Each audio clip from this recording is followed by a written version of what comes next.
9, 12, 10, 28, 2, 23.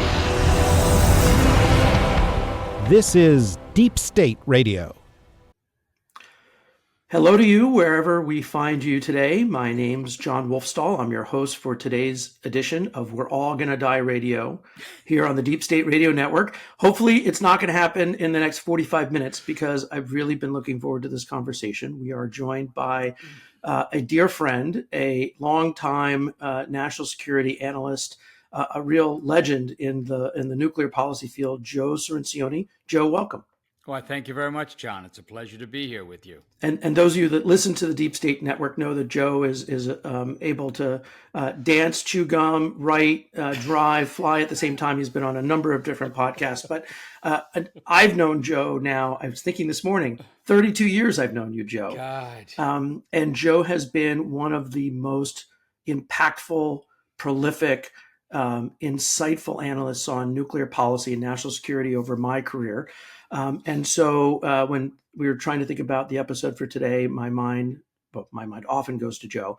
But it was a perfect opportunity for several reasons. One, Heather's out of town, and so she can't join you today. It doesn't matter because she wouldn't get a word in edgewise anyway. And I also want to point out that we've fallen short today. We are two white guys on this podcast, and that's not the standard we try to set. We did reach out to a number of female guests who were unable to join us this week, but we will strive to do better to make sure that we have a diverse panel as often as possible. Joe, with that, how are you? I'm great, man. It's I was away for most of the summer. I summer on Cape Cod now that I'm retired, and I'm back in town, and bang, it's like the new semester has started, and there's just a swirl of activity, a swirl of issues. There's tons to talk about. I'm looking forward to getting into it with you, and all of this is aside from the campaign, which is just preoccupying me. I can't get enough of this amazing Kamala Harris run. She's just sweeping the floor with her opponent. It's a pleasure to watch. I stay up late trying to catch up on the campaign news every day. I always laugh when, somebody pops up on Twitter and be like, I was on a flight for 12 hours. What did I miss? And it's like, if you were gone for the last 3 months and weren't paying attention, you'd be like, things feel different, but yeah. Well, there's this woman called Laura Loomer, you see, and she's that's an example. I tweeted this morning, never go full Loomer. For those of you that don't know Tropic Thunder, go look it up. It's definitely a weird time, Joe. And look, you and I have been involved in policy debates over nuclear issues and military issues for a long time. I learned a lot. Most of what I know working with you and from you. This is a particularly active time. And it is interesting. I wrote a piece recently that, 10 years ago, the debate was whether Obama should be getting rid of a wing of ICBMs, long-range missiles of the United States. How should we be reducing our reliance on nuclear weapons? And there's been a sea change in the way people think about security and about nuclear weapons in the United States. Largely that's thanks to Vladimir Putin. I mean, he has done a lot of damage to the international system and I think shocked the world with his invasion of Ukraine, but it's had long-ranging impacts in the United States and around the world. And so one of the things I want to ask you is just for a minute, step back and where do you think we are? People say we're at the start of a new nuclear age. We're at a period where all the countries with nuclear weapons are either modernizing them or thinking that they're more useful than ever before. And so I just want to draw you out and sort of give our listeners sort of a sense of where you think we're sitting today. Yeah.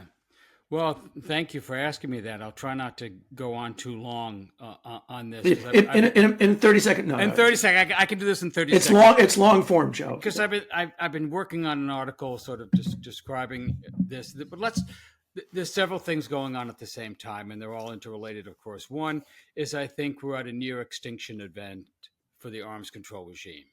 that the arms control regime that we've known for 60 years or so, that has been the nuclear guardrails, that's prevented the arsenals from growing out of control, that has brought us back from the nuclear brink that we saw in the 1970s, 1980s, the height of the Cold War.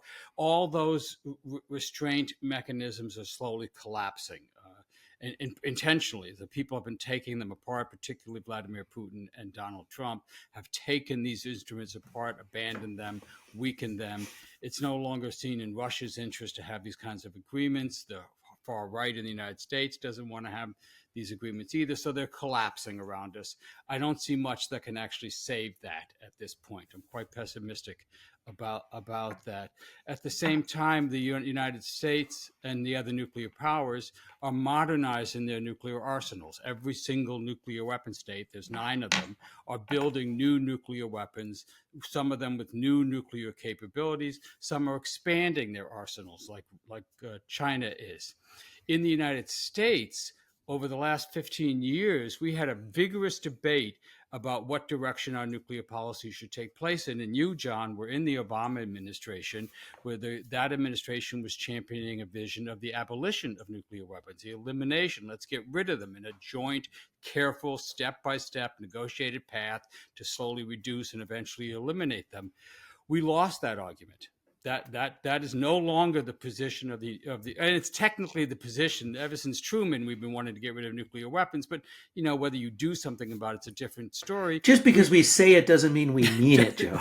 That's right. So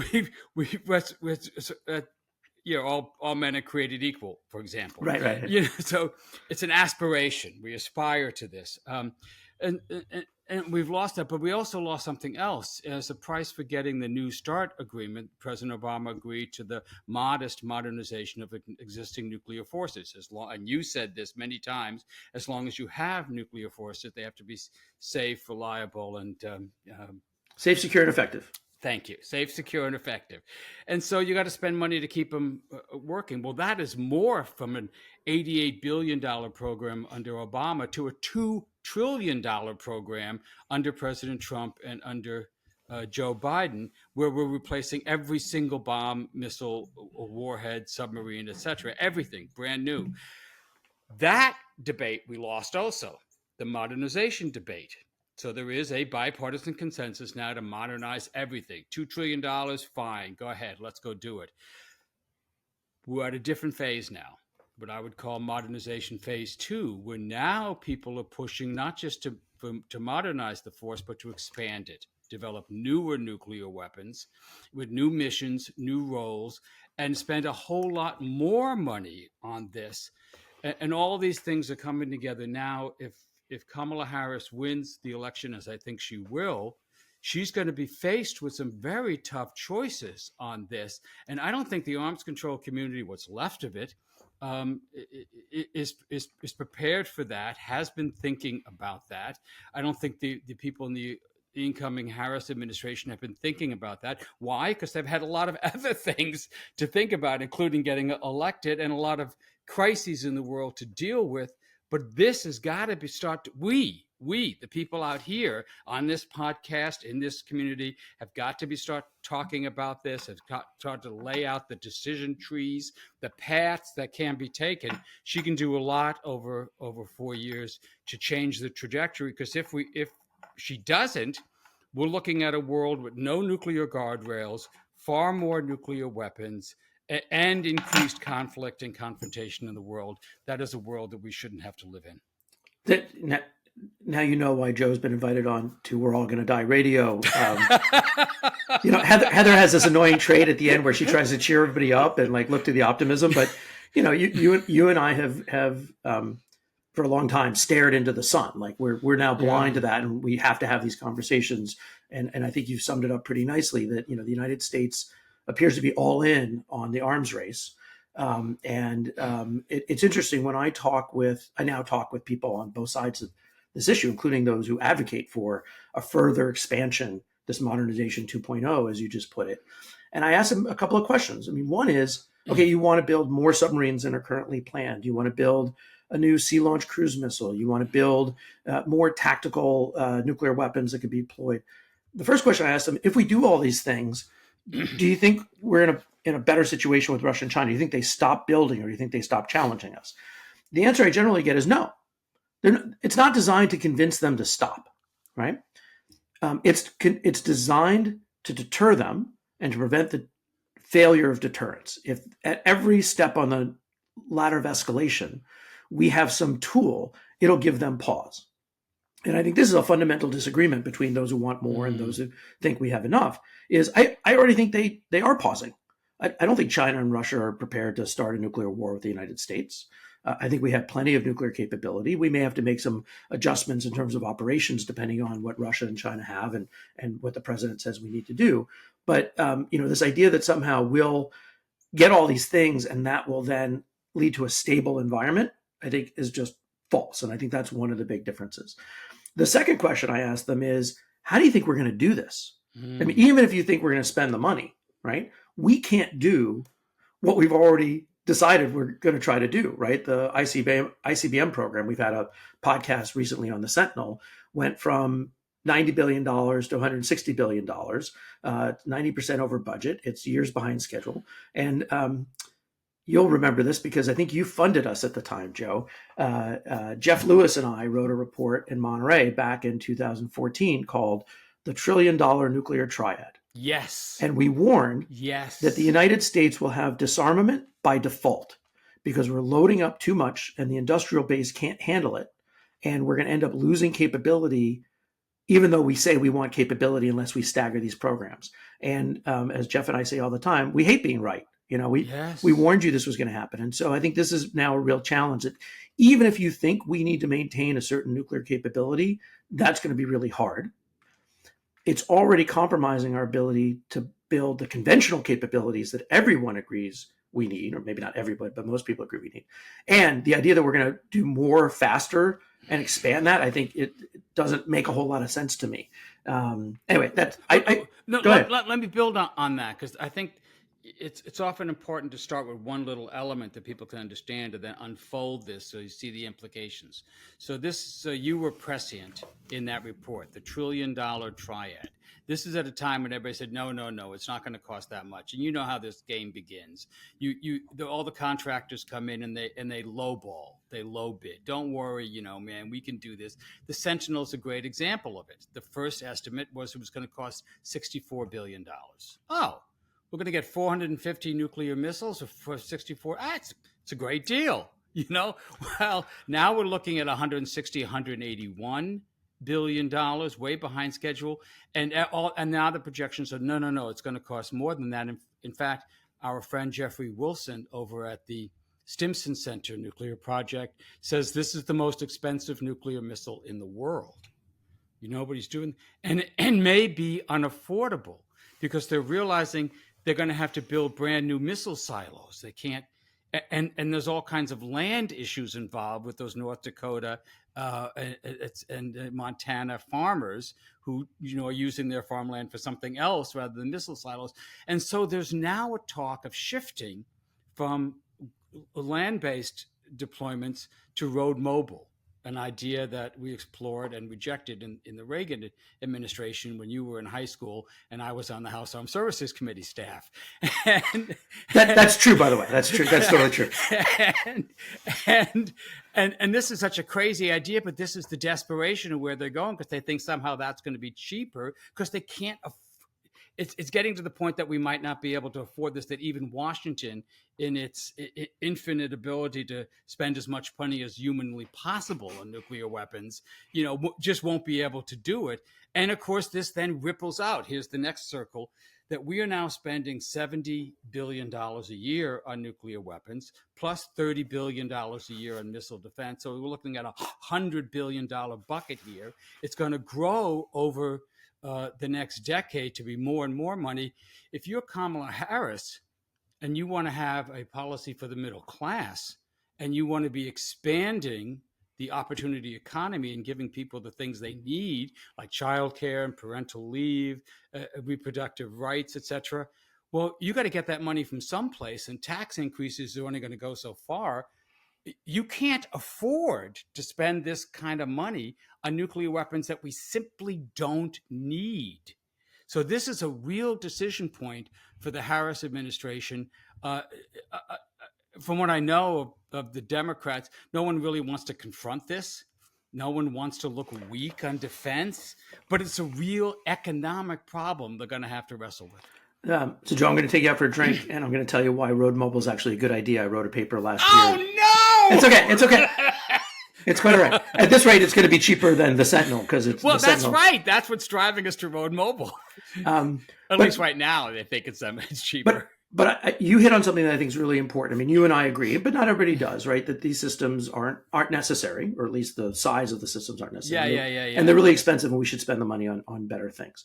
I worked for a president who came into office talking that way, and we ended up building a large modernization program. And I was talking with my staff the other day, and they asked me, isn't Harris likely to change all this? And I said, I've become cynical. I think Donald Trump is more likely to cut back on nuclear modernization and negotiate arms control with Putin than President Harris would be. Because I think President Harris, not having a deep background on nuclear issues, is more likely to be swayed by the defense industrial side, the military side. So unless there is an economic argument, and I think you're right on this, and unless that argument develops popular support, I think we're likely to keep spending on the nuclear side. I don't agree with that, but I've now been in the town long enough to know that there is no large public constituency for major cuts to the Pentagon budget, and I think that budget's going to hit $1 trillion under the next administration, regardless of who's president. So let me ask you another question. Since you talk about huge amounts of money, something you know a little bit about, I thought of you as I was rereading the Strategic Posture Commission, because buried in there is a real nugget, which is that the United States has to get really serious about missile defense, national missile defense.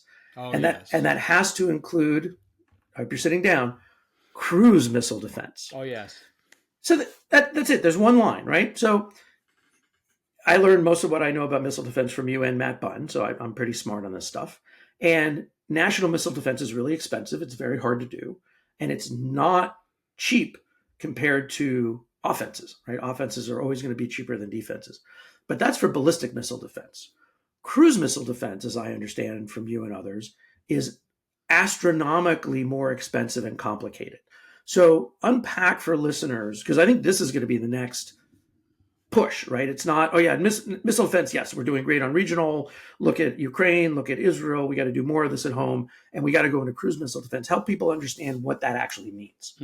Okay, well, the struggle for missile defense is a long, long history. You can go back to the Chinese use of rockets in 1320. We're going to have to skip ahead, Brother Maynard, just a little bit. You don't want to hear the V2 rockets. You don't want to hear forget. So I'm going to pitch a podcast on missile defense dating back to the 1300s. No, but by the rockets' red glare, the British used rockets to attack U.S. forces in the Revolutionary War. Look, the problem is that these projectiles are very small, they're very fast, and they're very hard to hit. Remarkably, in the 21st century, we've been able to develop some defenses that can hit some missiles some of the time. And usually they're what we call point defense. So a small defended area, a harbor, a troop formation. So, and you can see Ukraine, for example, and Israel have had success with these kinds of point defenses against shorter range rockets. But when you get to longer range rockets, which are going not tens of miles, but hundreds or thousands of miles, these things are coming in small and fast and cold. And they're traveling through outer space, which makes them very difficult to track. So it's proved to be technically impossible to develop a reliable defense against long-range ballistic missiles. You can try, and under ideal conditions, and we've done this is sort of remarkable, you can get a system that 50% of the time can hit a warhead in space, a good 2,000 miles away. It's a bullet with a bullet. But in order to be able to do that, you have to be able to see the bullet. So it requires that your enemy cooperate with you by not trying to hide the bullet in a cloud of false targets, of chaff, of jammers, of balloons that look exactly like that warhead in the no atmosphere, the frictionless outer space. I- And if they're not cooperating with you, if they're deploying even primitive decoys, chaff jammers, you can't see it, you can't hit it, you have zero protection. I And was that's ta- the fundamental problem. I was talking to somebody yesterday who pointed out that all of our tests, except for one on ballistic missile defense, have had to take place during the daytime because we need to be able to see the launch. And North Korea tests their missiles at night to show us we're not going to cooperate with you. Right. All our tests are, I hate to use the Trump word, are rigged. They're designed for optimal conditions so that we know where the missile's coming, what the warhead looks like, what its radar signature is. There's no confusion. And still, you're only able to hit it under 50% of the time. So when the armed forces come up, when the generals come up to Congress and say, we have a national missile defense system, that's true. We have 44 interceptors that don't work. that Potemkin defense. As Carl Levin said, scarecrow defense. So in the Project 2025, for those of you who haven't read the National Missile, the National Defense chapter on there, I wrote an article about this in the Bulletin of Atomic Scientists about their plans. They want to do everything we talked about in the first part of this show, vastly expand the nuclear arsenal, get rid of the arms control agreements, get them out of the way. They see those as just appeasement to the enemy. They're restricting the United States, not restricting our enemies. Get rid of the arms control, win basically by overwhelming the other side militarily and economically. The idea that that's how we won the Cold War, that's how we can defeat China, etc. Dangerous notion. In that is also expanding missile defense to exactly what you say. So and they believe this is just a problem of political will. The reason we don't have a missile defense is we haven't been trying hard enough. Oh, really? We've spent $450 billion on missile defense since Ronald Reagan announced his program in 1983. $450 billion. The best scientists, the best defense contractors, we do not have a national missile defense system. It's not for lack of trying. It's because it's technologically impossible to do it. And so they see that failure and they say, well, let's go to cruise missile defense too. Now, you can do cruise missile defense on ships, for example. We have systems like the Phalanx and others who can put out a storm of basically bullets. Machine gun bullets to hit cruise missiles, which are traveling relatively slow. But defend the country? That would mean you'd have to have these point defensive systems roughly every 20 miles or so, up and down the coast. What are you talking about? That is an insane idea. And then, of course, they'd have to be on 24/7 alert because a sub could pop up and 150 miles off the coast and set off a volley of 20 cruise missiles, and you'd have to be ready to take them out in 10 minutes. Who the is going to do that? So your Kamala Harris like this former president. Yeah, that's good, Joe. That's good restraint. You're modeling. But so you lay it out. I just asked people to go and Google the distance of the maritime border in the United States, Pacific, Atlantic, and Gulf of Mexico, and then I point out, oh, by the way, you're also going to have to do Canada. Because Russia or China could launch a cruise missile that overflies Canada and then comes through the northern border, or Mexico and goes over the southern border. So it's just an astronomical undertaking. And I think it points to this disconnect between theory and practice, right? In theory, nuclear modernization is easy. The view graphs look great. I can get it done. No problem. 70 billion, 10 years, you're set. Missile defense, right? All we have to do is put 2 shooters on every incoming. We're good. Cruise missile defense, we just have these systems. But when you talk about the implementation, it becomes very complicated and very expensive. And technologically, a lot of this just isn't there, right? The physics are hard. I don't go as far as impossible, because I do think if the United States wanted to be able to shoot down a single missile and we really did nothing but that, we could do that. But again, they just build a second missile and then a fourth missile and then an 18, Right. Let me just give you one example. So when I was in the Armed Services Committee, we brought the chiefs up because we were concerned, this is in the early 1980s, about the Soviet missile defense system around Moscow. They put up 100 interceptors around Moscow, tipped with nuclear warheads, by the way, because they didn't have hit to kill. They were going to blow off a series of thermonuclear explosions to kill the warhead as it passed through the blast. And they were asked, are you worried about that? And the generals replied, no, we're not. If they have 100 interceptors, we'll just send 101 warheads. The simplest way about missile defense is just to overwhelm it. In fact, as you know, it wasn't 101 warheads on Moscow. It was several hundred that we targeted on Moscow. There was no defense in the world. I don't care what you got that's going to stop you from killing a city if you want to kill a city. And to illustrate this dynamic, Joe, when he was running the Carnegie Nonproliferation Program, insisted that we have the game Missile Command on the website because it had warheads that exploded and it would destroy the incoming. And you always end up losing your cities because there's always more warheads coming in. And so it's science fiction is always science fact, just ahead of time. Yeah. So, we are going to take a quick break here on the Deep State Radio Network. For those of you that are members, you can continue to listen to this fascinating conversation. We haven't gotten into baseball at all. We're going to do that soon. But for those of you that are not members, we highly encourage, urge, beg, plead for you to go to dsrnetwork.com, become a subscriber for $7 a month, and you can listen to all of the information and discussions on the DSR network, including behind the paywall for this and other podcasts. None of them are nearly as entertaining or cheery as ours, but they really are valuable, and we hope you'll subscribe. But if we're leaving you now, good luck. We hope you make it to next week. And for those of you that are members, just stand by. Okay, so Joe, this is great. I want to be careful because you and I think a lot alike, and we always need to be fair and objective in these discussions because we have listeners that are, they may not necessarily agree with, sort of our point of view. What do you think the United States does need in terms of nuclear capability? Are you worried about China and North Korea and their nuclear modernization and their growth? And what do you think the U.S. really needs to do about it? You've talked about the death of arms control. I agree. I think it'll come back because people will recognize that the treadmill doesn't get us anywhere. Eventually, we're going to need to find some way to engage and stabilize this relationship. But if you're going to sit down with President Harris, you convince her that she needs to think about this. What are you urging her to do? Are there programs you think we should continue? How do you get out of the current dynamic? Well, that's a great question, John. I'm going to start my own podcast and talk about that for 20 episodes. I know somebody could pitch on this. Rothkopf, if you're listening. No.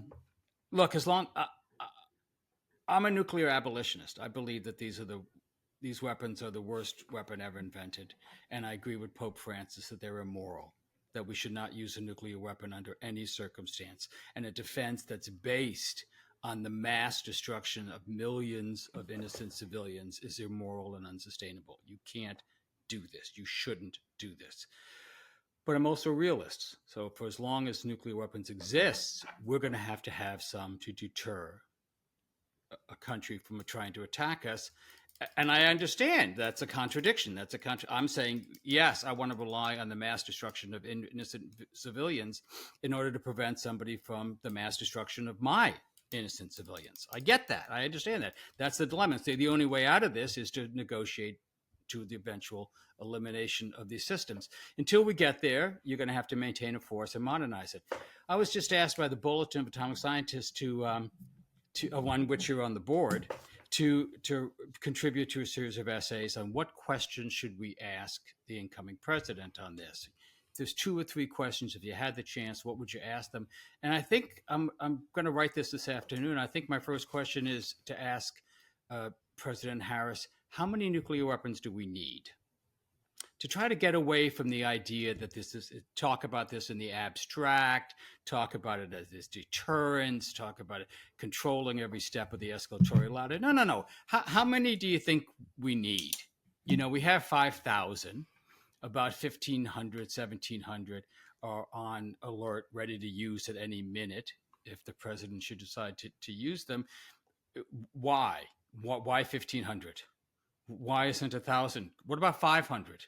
That's what the Chinese have. The Chinese now have 500. And guess what? We outnumber them 10-1. That deters us.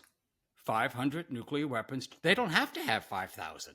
We are deterred. We are not going to attack China for fear that they might hit us with 1, with 10, which would be a level of destruction unseen in human history. 10 nuclear weapons going off on 10 U.S. cities.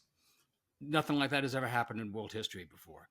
So how many do you need? And look at it that way, rather than get wrapped up in this idea that we have to have a nuclear weapon for every mission. And that's what I fear is where we're going on this. So I would ask the Harris administration, and I think this might be something that you tried to do when you were in there, is to don't look at this as what we have and what we can get rid of. Like, you want to clean out your closet. I don't really need this sweater anymore. No, take the Japanese cleaning method. Take everything out of your closet. Right? Which nuclear weapons give you joy? Right? Which ones only put back in the closet the ones that give you joy? What's her name? Kato? So yeah, I don't know. So what ones do you actually need, and sort of build your nuclear weapon complex from the ground up? No, I know that's bureaucratically impossible, but that is the thought experiment to do that might get you to understanding what a realistic system is. And then, of course, you couple that with a renewed push to start negotiations. I think negotiations with Russia are highly unlikely in the foreseeable future, but China might be an area where we can reach some kind of at least strategic stability talks and get them to restrain their buildup in exchange for us restraining ours. What do you think about that? Because I wanted to talk to you about this. The process. Where would you go to find nuclear restrained partners? Yeah, Joe, you and I almost never disagree except over baseball. Yankees 1, Red Sox 0. But tonight's another game. Another game. I love it's the hope that kills you, right? Everything you just said makes sense, but I actually think that you're not going to get China to stop their buildup. I think China has decided that they're going to build about 1,500, if not more, nuclear weapons because they can. That's basically what the United States and Russia have in terms of strategic weapons, and they're superpowers. So why shouldn't they have that too? And I actually think you still need to start with Russia.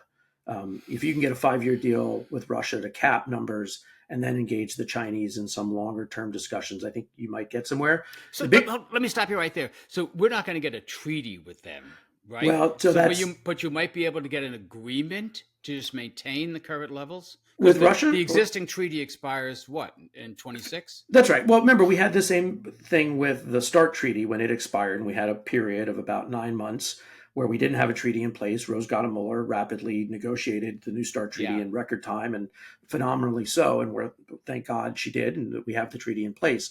So I think we could end up with a gap. I think the bigger problem is not could we get a deal with Russia. One is I don't think we're going to get anything with Russia until the war in Ukraine is over. That's the next question you and I are going to talk about. Yes. But two, if we do, I don't know that the United States is prepared to negotiate with an indicted war criminal. Yes. And this is where I actually think Trump is more likely to try to rehabilitate Putin than Harris would. I think Harris would rightly have a hard time sitting down and negotiating with Putin because of who he is and what he's done. Trump obviously will do anything Putin wants, and I think that path is open. And as people who support arms control, that's going to be a real struggle for you and me, because if Trump's our president and that pathway is open, it's a real moral dilemma. But let me ask you for a second. I do want to turn to Ukraine because this debate now, it's really interesting. I tweeted, for those of you that do such things, or I do you X? Like, is that what it's called? I X'd the other day. I just said, everybody pushing for the United States to allow Ukraine to have deep strike capabilities into Russia need to think through whether or not that will lead to a positive outcome and whether or not we're prepared to take on the risk of doing so. It wasn't don't do it. It wasn't I oppose it. It was just you have to think it through, right? You need what's the next step and then the next step and the next step. And you would have thought I said their mothers all wore army boots. I'm instantly an appeaser. But there's a debate right now about whether the United States and the United Kingdom should let Ukraine use the weapons that we've provided to strike deeper into Russia.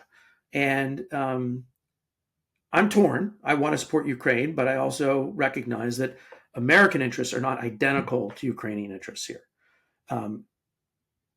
But you and I have agreed on this, that Biden has done a masterful job in managing the escalation risk with Putin. But now I think the very risky conventional wisdom has developed that Putin was bluffing all along. He never intended to use nuclear weapons. He's played us, and red lines don't matter anymore. And so I want to know what you think about deep strike for Ukraine, and I want to know whether you think that conventional wisdom is right or wrong. I think you have to give Ukraine deep strike, but I also agree with you. This is a complicated issue. Right now, U.S. senators are getting a classified briefing on the risks of escalation, and I'm told it is sobering, that there are real risks. We're not kidding around.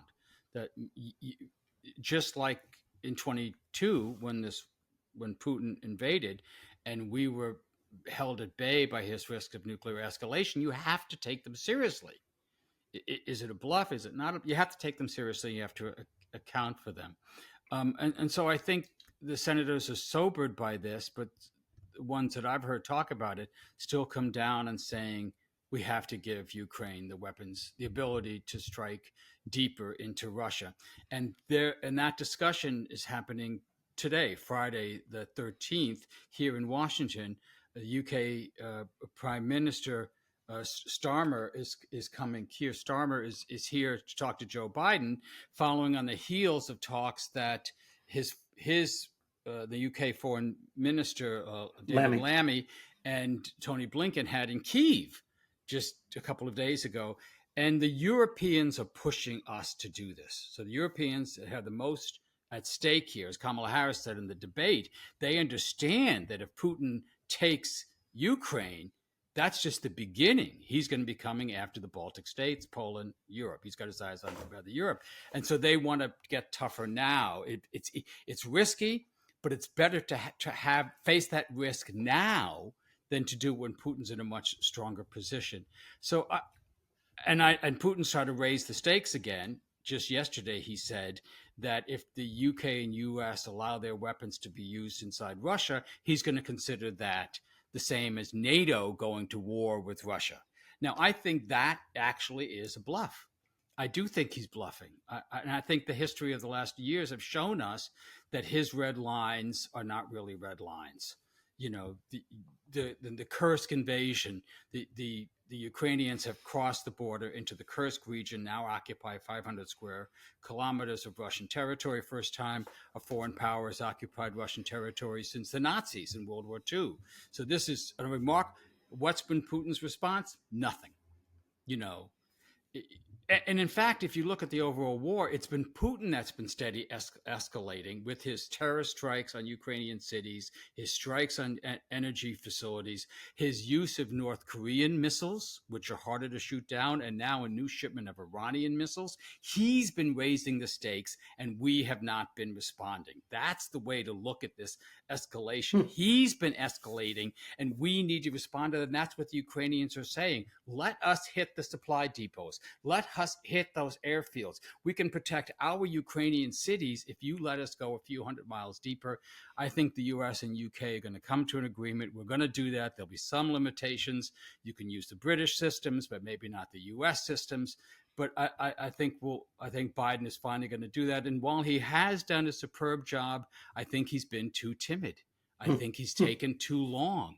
I think the munitions that the Ukrainians have needed have not gotten there in a timely manner. The F-16s are a case in point. A year and a half too late, they're finally showing up.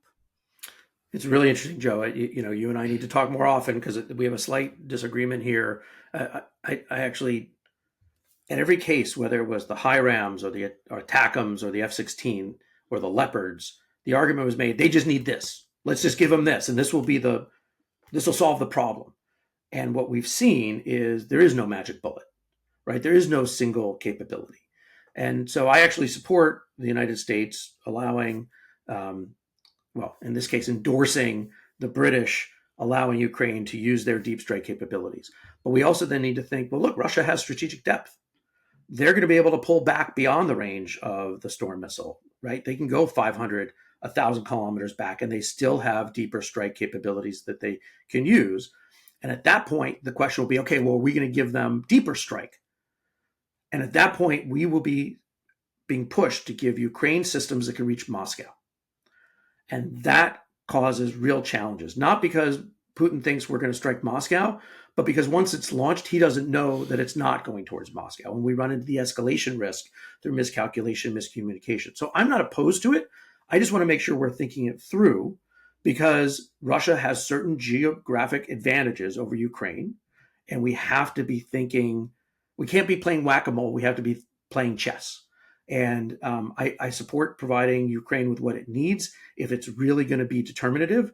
But I want to be cautious that we're not just sort of giving them the next thing because it's the next thing, if that makes sense. Yeah, I understand that caution. I think these are the kinds of reasonable discussions you should be having and are being had in the National Security Council. And I think the Biden administration has been very cautious, very careful, and taking too long to come to the correct decision, which I think they're now reaching, is to let the Ukrainians defend their country. Those discussions are happening in the government. They're happening on this podcast. They're not happening on the X place where but they'll also probably happen in your Substack, Strategy and History, Joe, which I encourage people to check out. We could have gone on for another 10 podcasts. Unfortunately, we have reached the end of this discussion. But Joe, I really appreciate you coming on. Any time I spend with you is time that I value. And I think it's really helpful for our listeners to hear your voice. I want to make sure you come on again soon. My pleasure, John. Thanks for having me on. See, Heather, I was optimistic at the end. I was all cheery. So wherever you are, if you're listening, there you go. To our listeners, I hope you have a good weekend. We will see you next week if we don't all die in the interim. And thanks so much for listening.